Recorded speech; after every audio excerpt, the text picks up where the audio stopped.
Welcome, my emerging expat. You're tuned in to Let's Move to Portugal. I'm producer Dan, and I have the distinct honor of bringing you YouTube travelers and our resident Portugal experts, Expats Everywhere's Josh and Kalie. Each week, they'll inspire, they'll educate, and they'll accompany you on your journey to Portuguese residency.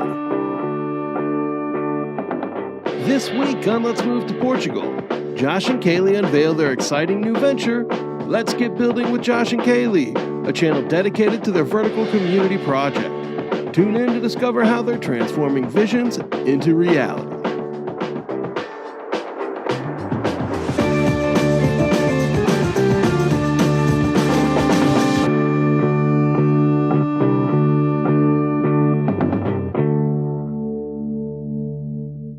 Hello and welcome back to the Expats Everywhere presents Let's Move to Portugal podcast. Kalie, how we doing? I'm back. I was gone last week, right? Yeah. I mean, I'm sure you could still hear that I'm not great, not 100%, but I'm feeling much better. Well, I've heard it all week. Yeah, it was rough. But doing a lot better, even though maybe I don't sound great, but doing well. Yeah, Good. I've got my coffee here, which I think will help. I was 2 days without coffee. That's when you know something is wrong with me. That's when something's up. Well, we're excited to do this podcast because we finally have a way to unpack all that has happened with our real estate adventure here in Portugal. This place gives us the space. I think that was the word I was looking for. It gives us the space to breathe and to explain to you what we've done here in Portugal since we moved and where we're at now in our process, our real estate journey here. I'm excited to be able to have the space to unpack it because I feel like there's a lot to unpack and there may be gaps in some of the things that we have shared and learned about real estate here in Portugal that we need to fill because gaps because we haven't put it out there. Either gaps because we haven't put it out there or because there's a way you have to craft a YouTube video versus when you put out a podcast, like we can just kind of freewheel and talk a bit. Just talk. And just talk. Yeah, just you get your coffee and just talk. Got it. And I feel like on a YouTube video, you're pressed to kind of condense and distill an idea in a way that maybe you can't communicate everything that you would like to. Some things fall to the cutting room floor. And here we just don't have to do that. So buckle up, listener. We're going to take you on a ride. And the ride does not end today. We'll continue to update. And most of the updates actually moving forward are going to happen on the new channel that we started, Let's Get Building with Josh and Kalie. We'll talk more about that in a bit. But this is going to be a different weekly welcome. We've kind of already started, but I think we should just kind of jump into the content. Or do you want to say anything to the people? I know we have some new listeners because I imagine this is going to bring in some new people who don't know who we are. So right, and normally we just start off explaining how the week has been, and I think I already did. Mine was deathly. So for Facts. me, we did not get much work done. Yeah, didn't do much. So I don't know if there's much to report. No. I think we can just jump right in. I mean, obviously, in our normal YouTube channel, we've got an interview coming out with an American who started a cafe here in Porto. Yes. So that will be good. And then we're doing a little bit of Portugal versus Spain because we've done Portugal versus Italy. So you can be on the lookout for that. So that's the content coming out. But if you want to jump right in, we can go for it. Well, yeah, actually, you do kind of bring up a couple things that I want to say. Oh, okay. So on Spotify, Apple Podcasts, and the podcast platforms, this episode goes out on Tuesdays. And so then the next day, tomorrow, I should say, for those of you listening on the day that this gets released, we're going to be at Cafe Passport to meet up with Emily, the girl that we interviewed, the owner. So she'd love to meet you. We'd love to meet you if you want to come out. You have the date on that? Wednesday. Josh, look it up. It's April the 17th. Yeah. So April 17th, we're going to be there at Cafe Passport from around noon. We'll probably be there around 2 hours. Grab some lunch and bagels. Then chat with whoever shows up. If nobody shows up, that's okay. We're still getting bagels. We're still getting bagels. and coffee. Yes. And then what I wanted to say as well with that piece of content is that we have kind of a 3-episode run where we're talking about our trip to Southeast Asia. So we're going to Southeast Asia in September for a big conference. It's Nomad Capitalist Live. And really excited about that. Yeah, so that's not what the 3 pieces are about, but we will mention that in the next 3 coming up. Actually, as you listen to this, one's already come out, right? So it would be this weekend. That's what right, I mean. Yeah, Emily's interview. Weekend was Emily's, right? And then we've got the other 2 as well. But yeah, heading to Kuala Lumpur. Ooh. So in 2020, October 2020, we moved to Portugal, and we had been living here for about 2 years, and our desire to buy a property, have our own house, have our own apartment started to grow. Yeah, which for us, that had never happened. No. We've lived in a lot of places, and we've never thought about actually buying a place in any of those locations. Correct. So, well, yeah. I mean, we were definitely... I hadn't. Had you? I had. Oh. We were priced out of Singapore. Oh, yeah. I didn't even consider it there. But where were you thinking? You thought there? Singapore. Oh, because we love Singapore so much. But prices were so high. We were priced out. So it was a very fleeting thought. Oh, okay. Yeah. So fleeting that you didn't even mention it to me. No, 100%. Yeah. That's why I didn't mention it, because it just didn't make any sense. We weren't earning the income levels. And I hadn't even thought about it. So this is the first place actually thinking about it. And I don't know, maybe it's a different stage of life, obviously with a child. And we have different jobs. So maybe there were a lot of factors. Yeah. Europe, so we are at least closer to the U.S. for family. So it makes a little more sense than something maybe in Asia that's pretty far. Yeah. So, I guess it started to make sense. Yeah, and I would say in a way that this place, Portugal, has felt more like home than other places we've lived. Although we integrated really well and had a great community in Singapore, and it definitely felt like home every time we hit Changi, the airport in Singapore. The number one airport in the world. Not just us. That's actually ranked. Yeah. It's great. So Singapore did have an element of feeling like home, but Portugal has that feeling as well. It feels like a place that we could be for a while. How long a while is very much up in the air. Notice we don't say forever. No. Oh, can't do that. That's weird. But we look at Portugal as a place that we believe in. We want to kind of invest our time and energy in, and then also, have a home that we can make our own, that when we want to hang a sign, we don't have to get approval from anybody. Although, Antonio, thank you very much. Yeah. Our landlord is amazing. So we made this decision to buy after about 2 years living here, and we looked at several apartments kind of in our price range across kind of that time period. We were about a year here and we started looking at stuff, but we hadn't really made the decision to buy.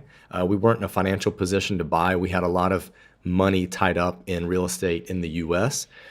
And things at that point, we're talking about like 2021, things at that point were not ballooning the way they did during 2022 and 2023. Right. Prices were still quite reasonable, but when we looked at apartments, we had our budget in mind.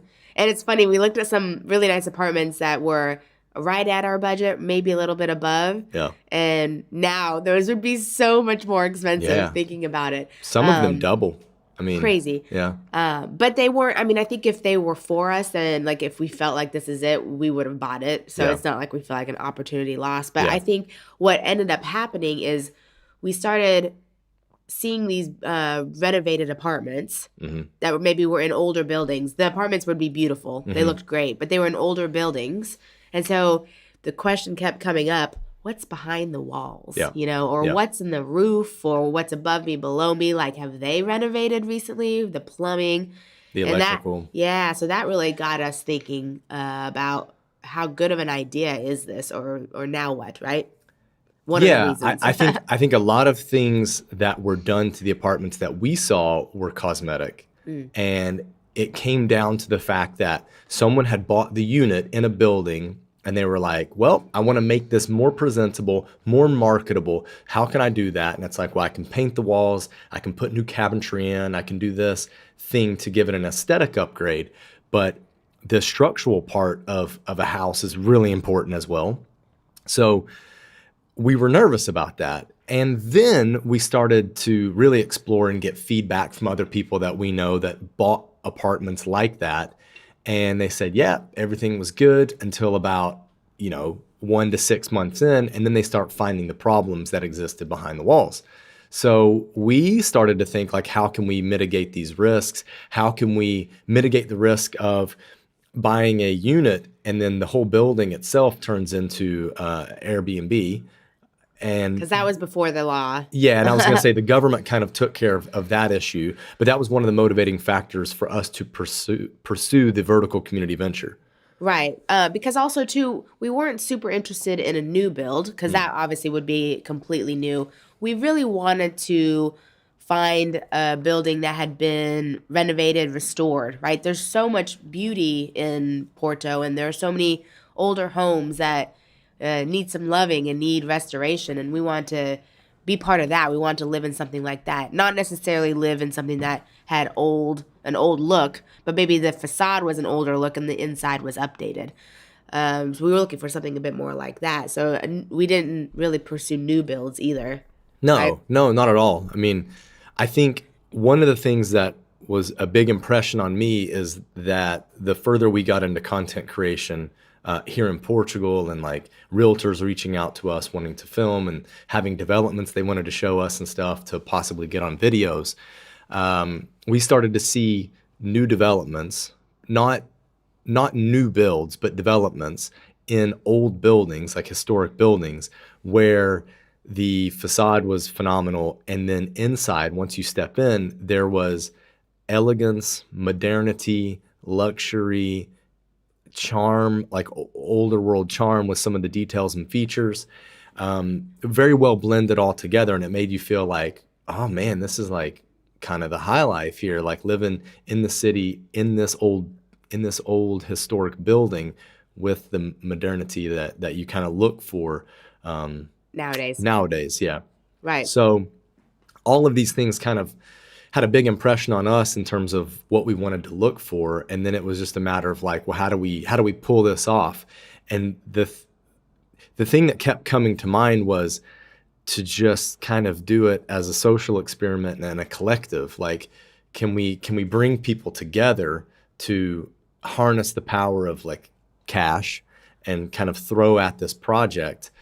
So that's really how the vertical community venture started, whereby we reached out to our YouTube community. Wait. No, before that, I think the idea started at a guy's night. I think you came home one day after having a guy's night, and you had come up with this idea. You all thought it was a great idea. And initially, didn't you say, we should all do it together? Well, I mean, I think that this idea had, the idea of a vertical community had not just been here in Portugal, that we had talked about it, because we had talked about it with our friends that had, been from other places, right?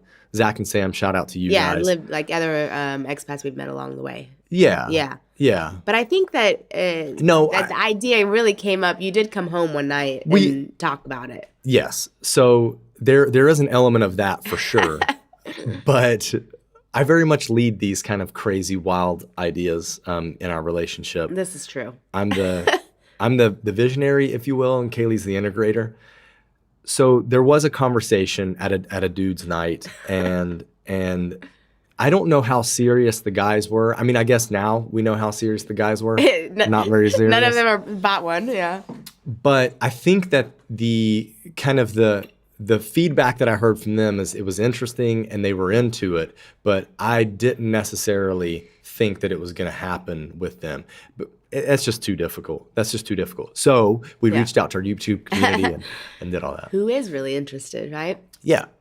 So yeah, it started out as this idea, and then we started the search process in 2022, like really in earnest. We got some really good initial traction with the properties that we were finding on the market. Certainly the prices of the properties at that time made sense. Those very same properties now, like in the same condition they are back then, price now wouldn't make sense because of the way prices have gone, both on the purchasing side and the rehab side. But we also partnered with Avycat Realty, who helped us with the search and helped us with the acquisition. We did use Idealista, like many people out there that search for homes, just what's out there. Okay, I'm going to go on Idealista. That's the main site we use. There are a couple other sites, but basically all real estate tends to get dumped onto that site.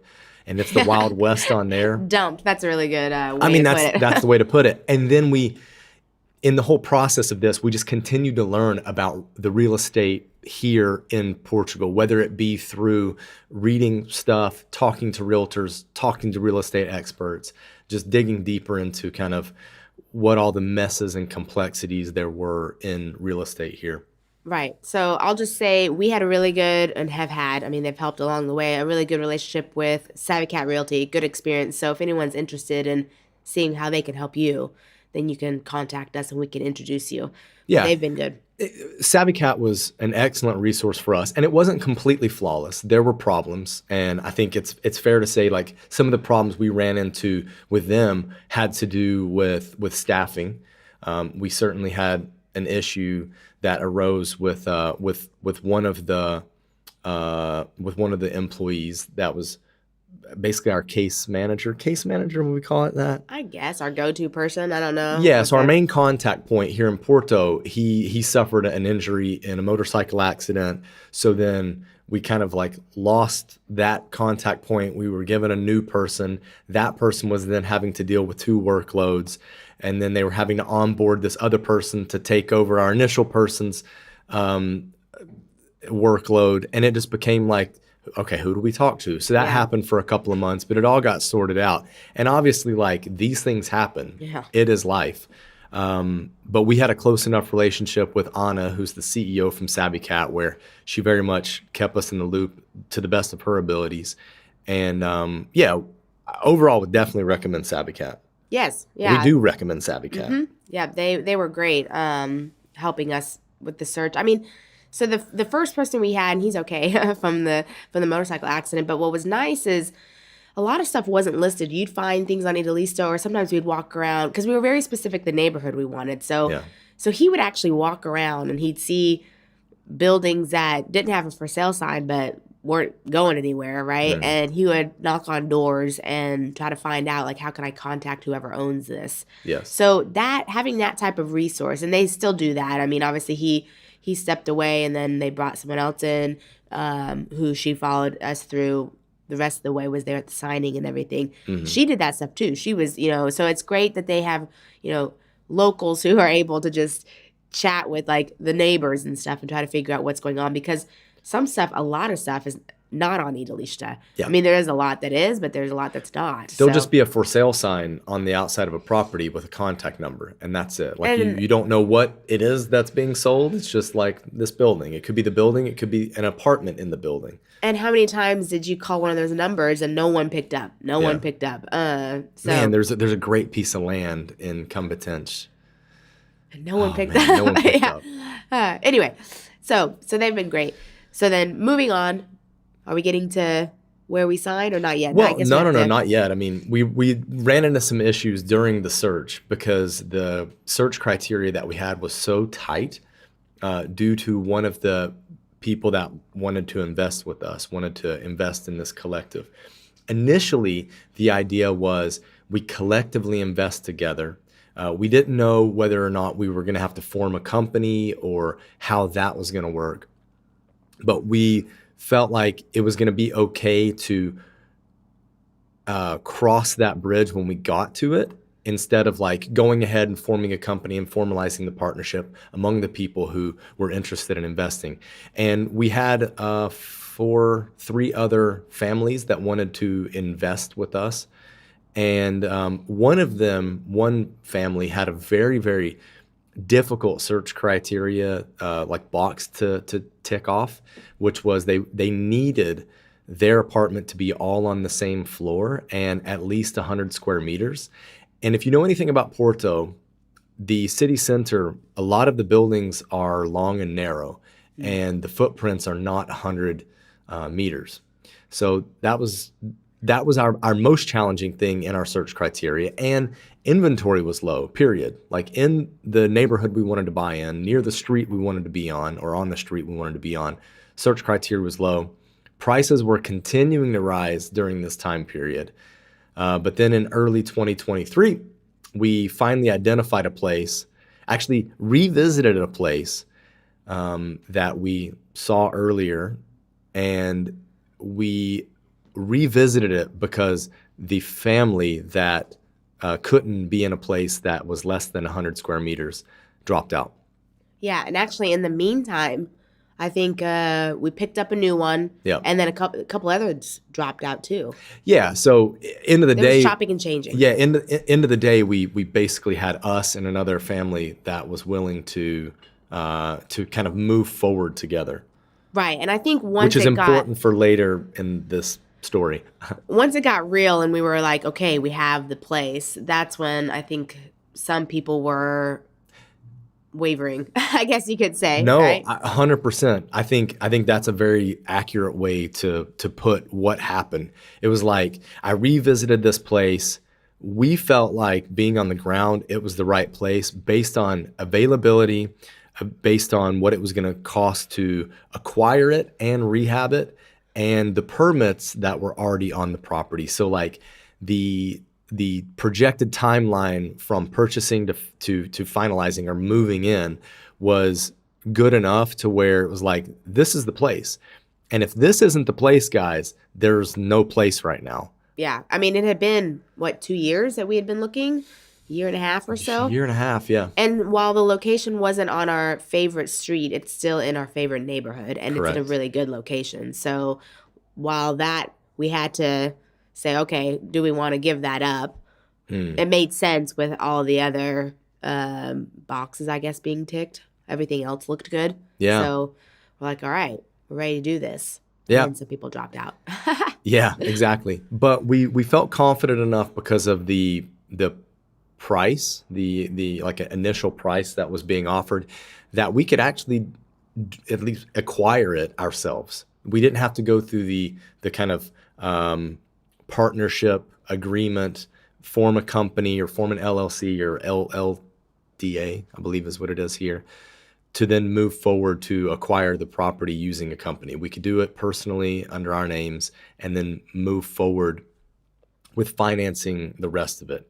So financing the rest of it looked as it would be a mortgage plus cash from people buying the units. Right. So we went ahead and got pre-approved. Yes. So we saw what we were working with. Yes. And that's when things started to get complicated. So we put an offer in on the place. We went lower than the list price because we felt like there were going to be some hurdles and some things that could justify why the price should be lower. And I feel like we were well within our right to lower the price. The offer was accepted. The ball got rolling pretty quickly after that. Right. And then I guess the biggest issue for us is a lot of stuff hit when we were on our cruise back from, so we went to the U.S. for a visit, of course. So we've got like footage of me sitting on the phone with Millennium trying to transfer over the money for the CPCV, because you either have to do that in person because it's such a large amount, or you have to get on the phone. Yeah. So that was fun because we were back in the States. So we did that. And then a lot of stuff needed to happen when we happened to be on that 2-week cruise across the Atlantic where, internet's not great. Yeah. So Josh was freaking out. And it was a massive timing issue and like order operation issue. And I want to say this kind of as a warning if you're looking at purchasing a property. What happened for us is we used I believe it was our 2021 tax returns to get pre-approved. So they were looking at our finances from 2021, but we were around the filing period for filing for 2022. So because of that, we probably should not have put in the offer without actually getting our like current paperwork, because there was a bit of a lag. Like we're talking about a several month lag between knowing that pre-approval number and then actually putting our deposit down and everything, or let's say putting in the offer and then having to put the deposit down. So because there was that lag, we now needed to supply our 2022 tax returns to secure the money from the bank. And that's when it got a bit crazy, because it meant that we needed to file our taxes while in the middle of the Atlantic with horrible internet and just being in a massive, massive time crunch. Being a foreigner, being an American that lives abroad, you can file for an extension on filing your taxes. So you're not beholden to the April 15th date. You get until June, I believe it is, if you file for an extension. And the guy that we do our taxes with, we always do an extension for years. I mean, he just does goes it ahead, automatically, files the extension, gives a bit, bit extra time. But the thing is we were in the ocean like soon after April 15th. So for them here in Portugal, they were like, well, you should have already filed, so you should have your new tax returns. Yeah. And we're like, but we haven't filed yet. We don't need to. But they're like, but we want to see your new tax returns. Well, they were not going to move forward with our mortgage paperwork. Right, yeah. Because you can get pre-approved, and I think you're good for like 3 months. And so we were really close to that time frame. But I think because we had passed another tax period where we could file in the U.S., they wanted to see the new ones. Yeah. So that was stressful. So then here we are, not having fun, but sitting there trying to file our taxes. I mean, our tax guy was great. He's amazing. Like, we put stuff in a platform for him, and then he files, and he's like, give it to me, and I'll do it. So he really pulled in a favor for us. So we appreciate it, Stephen. Okay, so after all of that was done, there was definitely some back and forth on not necessarily like negotiating what was happening with the purchase, but the supplying of documents. It got very, very messy because the sellers did not have an attorney that was representing them at that time. So it was our representatives, being João, who's our lawyer, and Teresa, who was our point person with avycat, who essentially was like an agent in this. Yeah. They were the ones going back and forth with the owners. And I would foolishly interject myself, just trying to speed things up and, just essentially trying to get things done faster. It got very messy, needless to say. But we do end up getting to our closing date, which is June 2023. Well, that got pushed as well, because it did. Some of it as well as the bank's fault, because they'd be like, we need this document. And we'd be like, we already gave you that document. Here's proof that we gave you that document. And they'd be like, oh, yeah. We do have that document. Yeah. And then they'd be like, well, we need this one. And we'd be like, you already have it. No. They'd be like, yeah, you need this. And we'd be like, you never told us you needed that, though. Oh, we need it now. Yeah. And it's like, don't you have like, again, a platform that you can submit all this stuff with like a list of everything. Mm-hmm. So it felt very disorganized for a bank to be doing this. Yeah. So there was a little bit of that as well. So just strap yourselves in for that stuff if you're looking to buy. Yeah, which isn't uncommon. Yeah, no, it's very normal. And this is where, silly. This is where it goes back to like, well, should I just make a cash purchase or should I purchase with a mortgage? And I would say it very much depends. I mean, there are positives to using a bank and getting a mortgage, not just monetary, but also on the kind of checks and balances side of things, whereby a bank will do a lot of due diligence and want a lot of due diligence done, whereas we've heard about people making cash purchases and the correct due diligence wasn't done, and they didn't actually buy what they thought they were going to buy, or there was a lien on something, or there were problems. Because, like an inspection, right? I mean, like the bank goes in and an does an inspection and appraisal. Yeah. Yeah. So you do have that stuff that the bank does. Yeah, the pros and cons for sure. Yeah. Okay, so we end up closing in June 2023. On São João. São João, so that it was either going to be a very happy or a very sad São João, because the day had been pushed several times. Yeah. And so we're like, can we please just get to closing? I remember telling our lawyer, please get us to closing before I strangle Josh, because it was a rough few weeks, like with all the delays and stuff. But we made it, and it was a very happy Saint-Journal for us. It was a happy Saint-Journal. and thus really began kind of the next phase of our real estate journey, because now we were property owners here in Portugal, and we kind of had to work on the next phase, the next group of actions and activities that we had to do to now prepare this building for being 6 units. So we bought a property that it's a main building on a main street, and then there's this kind of annex to the property that's on a side street. And the main building is going to be made into 5 units. That's what it was approved for. We bought a property that already had plans on it. It's called a PIP, and you can have a PIP, and then you can have something that's even higher than that, where you have a full project approval. And well, let me just say this: the PIP is something that a lot of people, when they buy a place and that they want to make renovations, and they say, "Oh, but it takes years to even get started." The PIP is the thing that you need. Yes. So that's the approval through City Hall, right? Yeah. So if you buy a place that already has it, then you can bypass those couple of years, and you are allowed to make changes to the PIP, which doesn't take as long. Right? It doesn't take as long. To get approved. That's key. Yeah. So just, I guess, thinking about that, the PIP is the thing that expedites some of that sitting around waiting time before you can do anything. Yeah. So our next step after purchasing the property was to get with the architect and figure out, okay, what are we actually going to do with this building? How are we going to get plans or project blueprints, because we need those more or less as marketing to sell the units that we have that will then fund the project itself. Right. And obviously before we bought the place, we had already had our architect and engineer go in, talk to us about it, we got quotes. We got quotes from a several, few of them actually, right.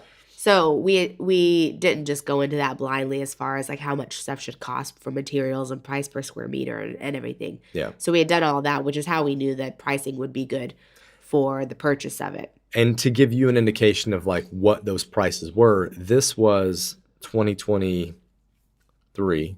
Yeah. Yeah, beginning of 2023 when we received the quotes, and the quotes ranged from 800 euros per square meter to 1,800 euros per square meter from the different companies. And the companies had different levels of service. And the low end, the low end did not provide plans. They were just on the construction side. They could build the pre-approved plan that the architects before had placed, or if we wanted new architectural plans, we could get those, pass them off to the builder, and then the builder would build at 800 euros per square meter. Right. So anyway, we went with a company. Didn't do that. No. Well, we didn't really like the plans anyway of what was originally the original PIP. We wanted to get those changed. So we went with a company that did everything in-house, because that's another thing that we've heard is that when you have different companies doing different things, then this is where you get a lot of delays, because they can't control, okay, now we need to lay the concrete, so we have to hire this concrete team. Oh, well, they're not ready for another month. So then you just sit there and wait till they get there. And what? You're sounding really congested, so if you want to take care of that, I can keep us moving forward. All right, I'm going to go blow my nose, guys. So the company that we use, the name is Pedra Liquida, and it's a company that we found out about because we hosted an event at one of their properties. They have a couple of hotels and developments here in Porto, as well as other parts of Portugal, but they're based here in Porto. And one of their properties is Tipografia do Conte. It's an amazing boutique hotel, award-winning design, just phenomenal spot. And when I walked into this place, it got me very curious about who built this, who's the architect, the designer. Lo and behold, it's the owner of the hotel is an architect and has a company, and that's Pedra Liquida. So we end up contracting with them, and they basically say, our contract says we're going to do all of these things in a turnkey way, meaning that we'll do the architectural plans and the actual work and have it returned to you June 2025. So 2 years. I'm back, by the way. Now, I was just... go ahead. I was just gonna say the nice thing about this is so she has all the company itself has all the different teams, so they can time the different projects that they're working on is all their stuff, obviously for different clients, but they can time certain things of when like concrete, for example, needs to be laid, so that team will be ready to go as opposed to waiting a month or something to get a concrete team in, something like that. So that's where stuff can go a little faster. Yes. What were you gonna say? I was going to say is the confusion that happened with me when we were having these meetings with Alchandra was all along the way, she kept saying, this was before we signed with them, because we did need like to have a lawyer involved. We were absolutely recommended by avycat to have a lawyer involved between the contract with us and the company we were going to use. And I would recommend that to you if you're going to do that as well. If you're going to have any contractor work on a property of yours, get a contract and get a lawyer involved to do that contract. So all along the way, Alchandra, full confidence, is like, it's going to take 14 months to do these works. Maximum 16, but she's like, it'll take 14. I mean, it was like rock hard confidence. But then we get to the very date that we actually sign, and on the contract that we've made with Pedra Liquida, and mind you, this is around like June time, 2023, she says, or puts in the contract that it's June 2025. And I'm like, well, wait a second, that's 24 months. Like, what the heck? Yeah. Little did I know. She's smart. She's been around the block. She knows. How intelligent that was. Basically, 10 months were built in due to kind of bureaucratic and administrative problems that she knew would happen. Yeah. And boy, was she right. The very, very great thing about her proposing this date of June 2025, June 2025, was that we then had a date that we could tell potential buyers of units when the completion was.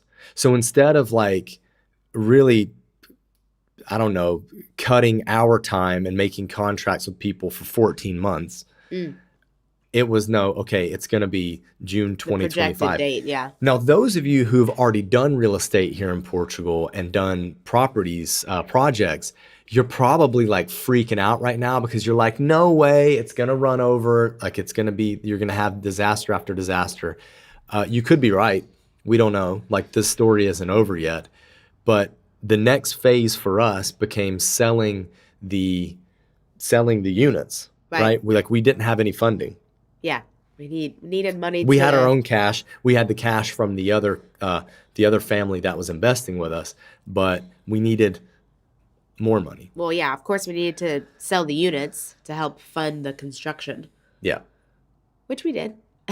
Yeah, I mean, we had Pedra Liquida start on the redesign, not using the plans that we already had in place, but creating new plans and then taking those and letting our community know this is now more or less what we have available. These are the T1s, these are the T2s, the 1 bedrooms, the 2 bedrooms. Right. So we were able to sell those, and that was a process as well because, we would recommend that the buyer has a lawyer, and then we had our lawyer, and then they'd go back and forth on certain negotiations within the contracts, and that stuff just takes time. Time. But yeah, they're all sold.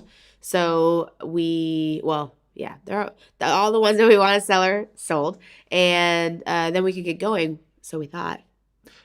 Well, I wouldn't even say that. I do want to just back up and mention that Kalie and I have talked about this turnkey project with Pedra Liquida.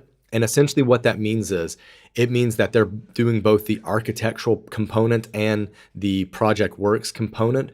But because they're selling it as this package, it means for a lower EVA, or what do we call it? VAT, value-added tax in English. So because it's that lower tax, it's a massive, massive savings. I mean, when you're talking about like sales prices of hundreds of thousands of dollars or euros, and a percentage point means that you're talking about thousands, right? The savings were in the thousands, tens of thousands of euros. Yes. Yeah. So that was definitely a perk to doing the turnkey. It's the difference between, I think it's 6%, 6 or 7%. I believe it's 6% on this service versus 23%. Yes. Yeah. So when we were offered the turnkey, we knew that we would need to have more cash up front to pay the deposits on this turnkey offer, but it was going to save a lot of money, 17% in the long run. Right. If Okay. I'm doing my math right. Yeah. Yeah. Sounds right. So the units have been sold, and now we're, getting permits and stuff because of changes with the PIP and going through that process. I mean, Pedro Liquida was the one doing all that stuff. So it's a lot of back and forth with City Hall and everything, getting approval. You've got to get all sorts of approvals, for a demo to block the roads. They can bring the machines in, set up the crane. There's just all sorts of paperwork. Yeah. And that stuff takes time. It takes a ton of time. It's a long and multi-step approval process. And I think what happened for me, my kind of most neurotic moment was during the purchase side for us.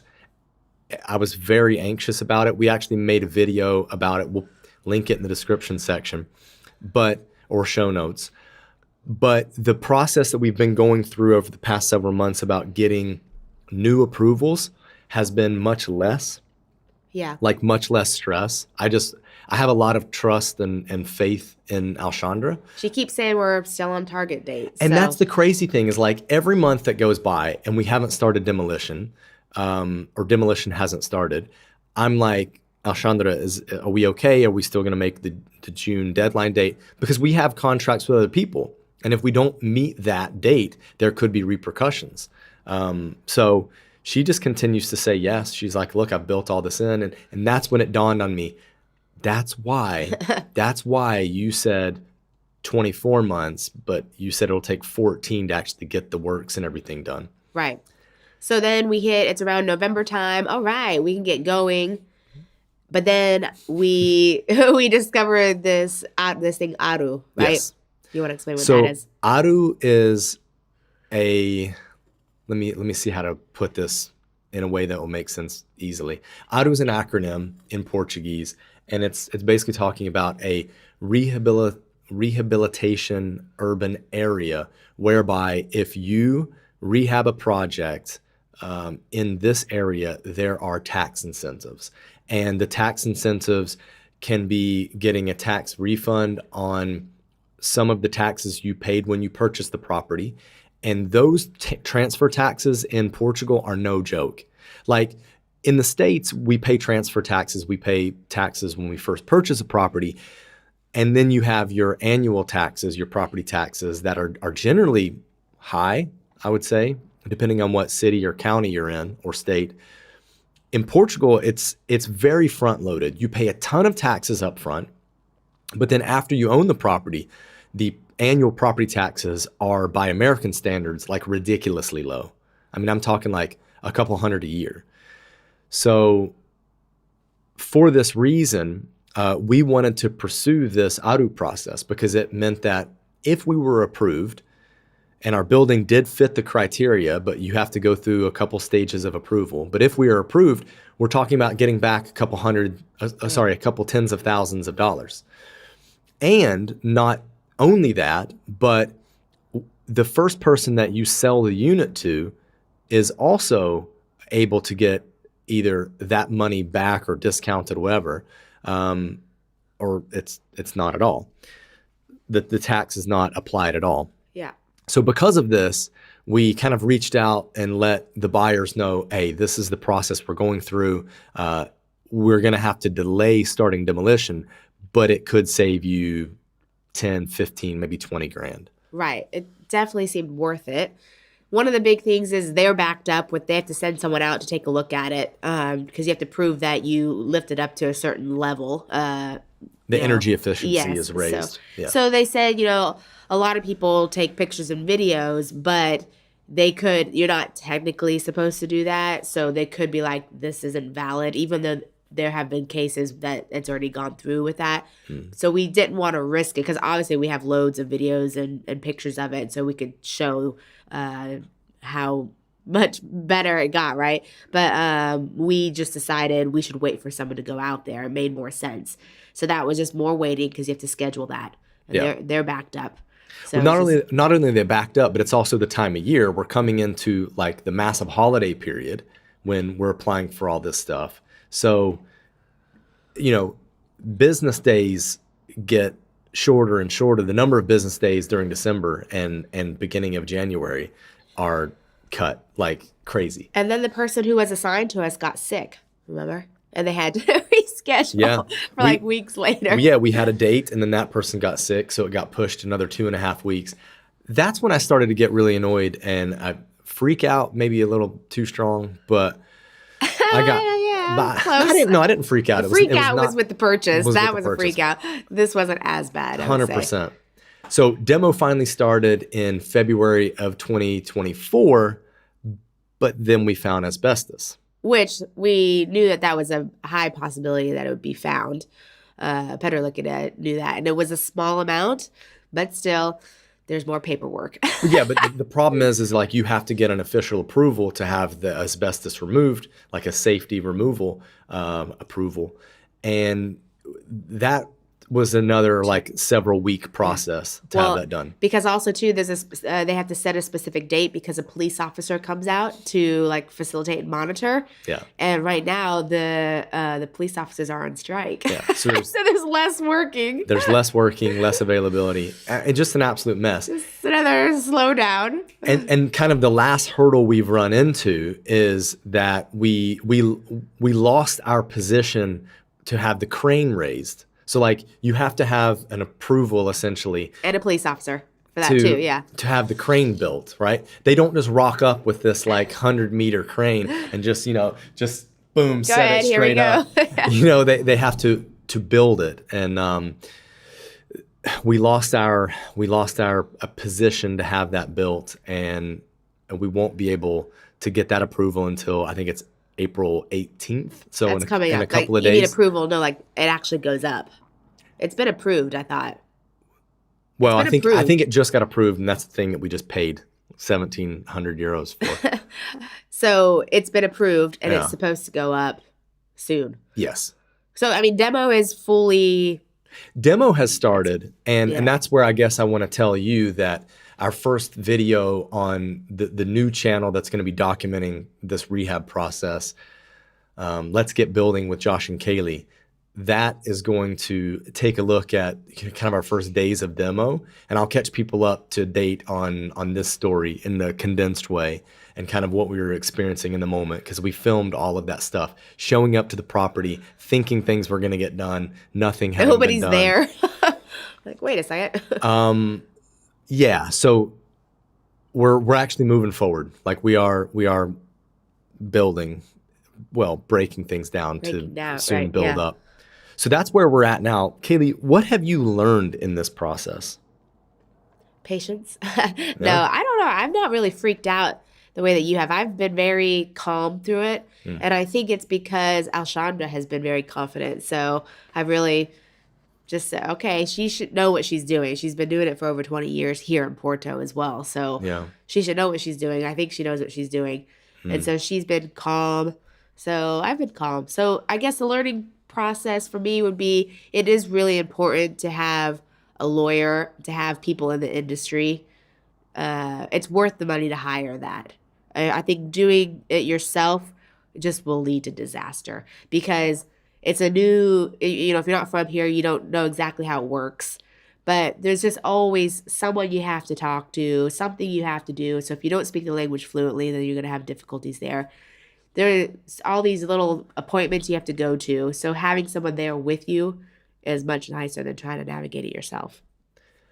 So I think for me, what I've learned is to let the professionals take the lead, ask a bunch of questions, ask not in a way that you're questioning what they're doing, but you're asking for clarification. Because I want, as a developer now, I guess we're quasi-developers, I want to be able to let the people that have invested and believed in me know what's happening and know that, to the best of our abilities, the situation is under control.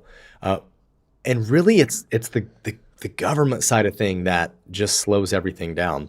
It's not for a lack of like effort on the side of the businesses, the Portuguese businesses that are involved in real estate, but it's really the dang government. Yeah. And I don't want to slag the government off too much. I don't know their inner workings and I don't know their checks and balances, but I just wish they would speed things up a bit faster. Some things seem quite inefficient.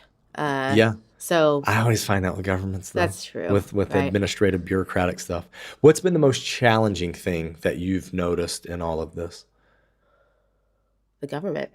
The government? Yeah, just some of the steps you have to do. You're like, why? Just inefficiencies, and then not communicating with different government entities, I guess, that have to do certain things. It's like, can't they just share this information with each other rather than having to submit it on all these platforms or go to these different appointments that seem the same? So some of that stuff seems a little silly, but I think that's just normal everywhere, right? Yeah. Little hoops you have to jump through. Yeah, I think for me, the biggest challenge has been I get irritated when people set fixed dates and then they reschedule 48 hours out or 24 hours out. So it's happened so a much. growing experience. No, I don't want to grow like that. Honestly, I don't want to grow like that. Like if you say a date, just meet the date. Just show up. Like cancel your other things. Don't cancel on me, because every time it gets canceled on me, it just pushes things further and further back. It irritates me so bad. Obviously. So bad.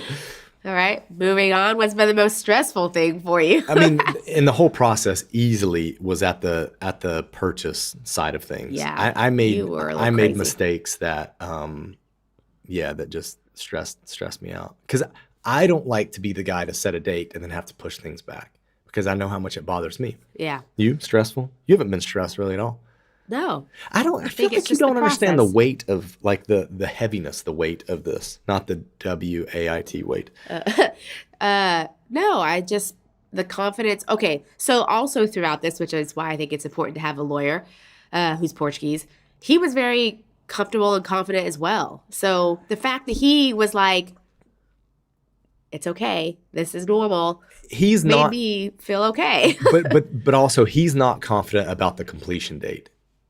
Well, but I'm talking about like the purchase. Throughout the purchase, he was like, You're right. This is normal. This happens all the time. And he's like, it shouldn't happen all the time, but we're in Portugal. This happens all the time. So this is the standard.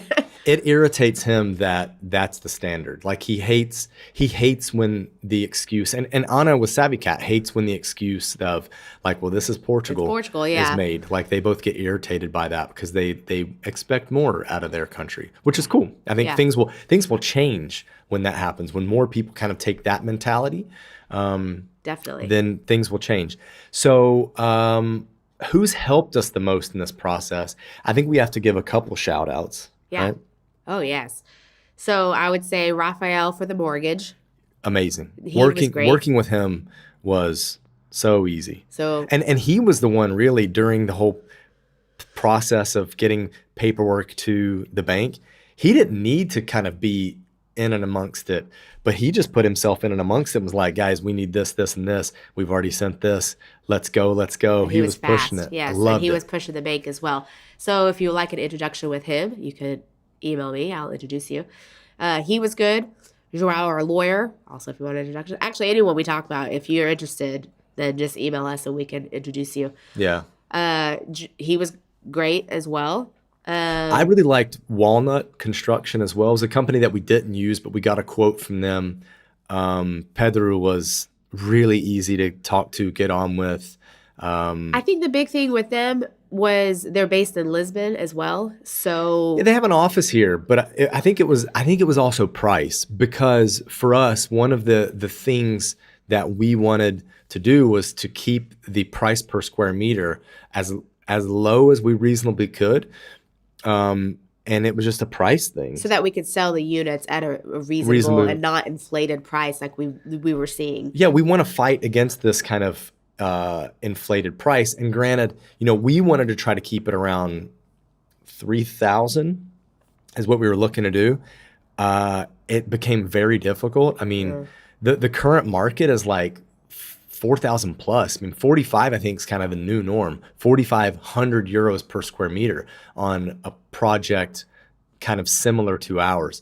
But you can also find projects that are 5,500, 6,000. If it's a small unit, it might be 6,000 to 6,500 euros per square meter.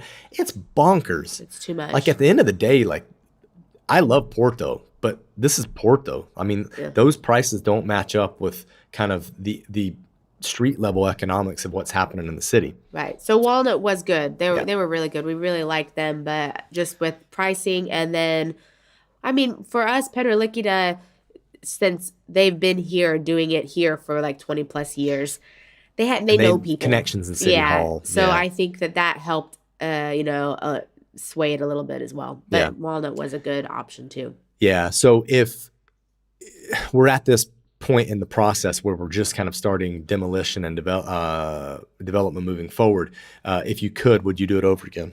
The whole thing? Would you do another project? Yeah. Yeah. Yeah. I mean, obviously, if the prices checked out, that would be the big thing. That's the thing that concerns me right now. Because they're still on the rise, right? They're still on the rise. I mean, so my answer is yes. I would do it again. And I've started to look for other buildings. But the problem, we just had a building priced out in terms of the project and renovation side. And it was like 33% higher than the quotes that we got a year ago in terms of what the construction price per square meter is. That's scary. So it does actually make sense in a way that we're seeing the final product's price being now 4,500 to 5,000 euros per square meter. So good investment. Because it's like 33% has been added on. What's kind of changed in you during this process? Has there been any like big kind of transformation either in thought or? I don't think so. No. I mean, I guess the only thing that seems to have changed is pricing of things, and just I mean, obviously, since we're in it, we're tracking that stuff a lot more. I think if we weren't doing anything housing related, then we'd have to be more intentional on seeing like what realistic prices are, because sometimes if you go on Idealisha, for example, you'll see all sorts of ranges of prices, and you're just like, what is going on? But now that we've been in it for years, we know what's going on. Yeah. So I think that seeing the craziness of that, I don't know, has maybe changed my view on housing and how it works, because we're in it a lot more. Yes. So knowing about the supply and demand and prices going up and why they're going up and why they're not going up, because obviously media talks a lot about certain things of why they think or pushing something, why it's going up. But I don't even know if it's media. I think it's as much the government as well, like politics. Them doing different policies that you think will work. You're talking about like the golden visa by real estate investment. Well, I mean, some policies that they're doing, it's hard because it's like, for example, with the taxes. So for the longest time, it made more sense to have a short-term like rental than it did a long-term rental, because the taxes were lower on a short-term rental. Yeah. That's crazy, because you can charge more on a short-term rental rather than long-term. Yeah. So then all of a sudden there's no long-term rentals, because why would a landlord can make more money and be taxed less, be more tax efficient. Right.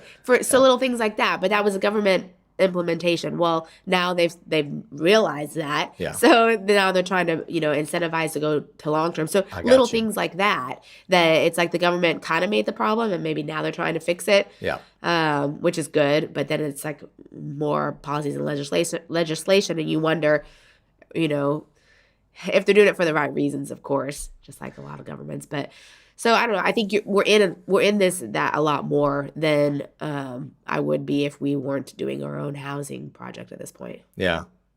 You? Well, the biggest thing that has changed for me is because I've now been looking at things from a developer's perspective and looking at other developments and kind of tracking what's going on with that. I see why prices are the way they are. I mean, guys, it is getting expensive to do developments, and the amount of risk that a developer takes on. I mean, I've heard several kind of people in the industry talk about when the developer actually makes money, because it tends to be on the last units that they sell, right? Because the first ones that get sold are funding the actual cost of the project, and then they don't end up making a return until they sell kind of, let's say, the back maybe 20% of the units. And what happens if you get stuck with those, or what happens if there's an economic shift? Because there's a lag between when you start a project and when the project is finished, and you can turn keys over to buyers. So I understand why prices have gone up. It's a big risk. It's a big upfront risk. It's a massive risk. Yeah. And we've taken a massive risk that maybe I'm a little anxious to obviously see how it turns out and whether or not we have. You have doubts if it will be successful? Yeah, I think I do. I have confidence in Pedra Liquida. I don't have confidence in the bureaucratic side of things that could strike unknowingly. So that worries me. I have confidence in the people that have bought, that if certain things, let's say, don't go in our favor, that are out of our control, that they won't use litigation to strike us. Because like legit, we aren't making money on this project. We're trying to solve a problem that we saw and meet a need by kind of doing something out of the box, which is why like we call people on our new channel rehab rebels, because we're rebelling against what is kind of the normal approach to kind of rehab or whatever. So wrapping up, will we hit our target date? What do you think? I'm gonna go with a bit of a hesitation. Yes. I think we will. And if not, it's going to be very close. I don't think it'll be like it was supposed to be June 2025 and now it's December 2025, or I don't think it'll be like that. I think it will be, yes, either the target date or very, very close, off by like 1 month. Okay. What do you think? I think that we'll be finished, but we will not have the habitation license in time. Oh, because they'll just take forever to get us that. I think so. I think we've seen too many issues with having a habitation license issued. What that means for the buyers and when they can move in, I have no idea. But that's just kind of where I see things. And I have